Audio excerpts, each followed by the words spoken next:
This is my husband's farm. He leased the land about 8 years ago in 1764 when we first married.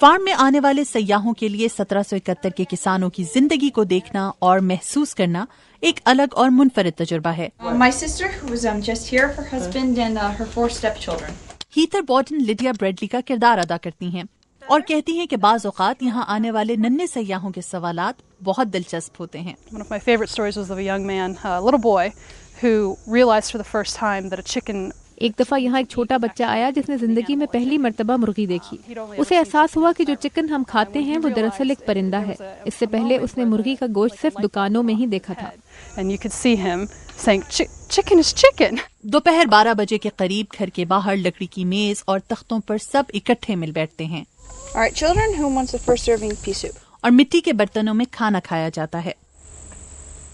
بریٹلی خاندان کی یہ تمام کردار 18ویں صدی کے ایک عام کسان کے خاندان کی کہانی اور طرز زندگی بیان کرتے دکھائی دیتے ہیں جن کا ذکر اب ہمیں صرف تاریخ کی کتابوں میں ہی ملتا ہے. کھانے کے بعد مسٹر بریڈلی بچوں کے ساتھ دوبارہ کھیت پر چلے جاتے ہیں.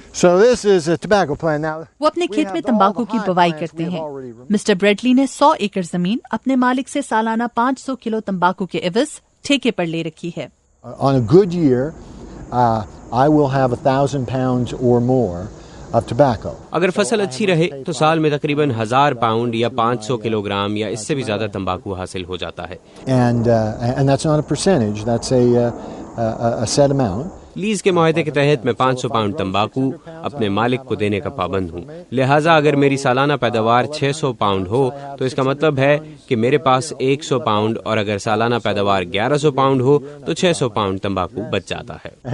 And so forth. 18ویں صدی میں تمباکو اہم ترین فصل سمجھی جاتی تھی.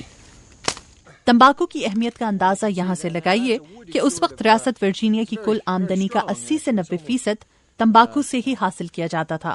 Tobacco is very strictly regulated here in 1770 میں ورجینیا کی مجموعی آمدنی کا 85% تمباکو سے حاصل ہوا تھا.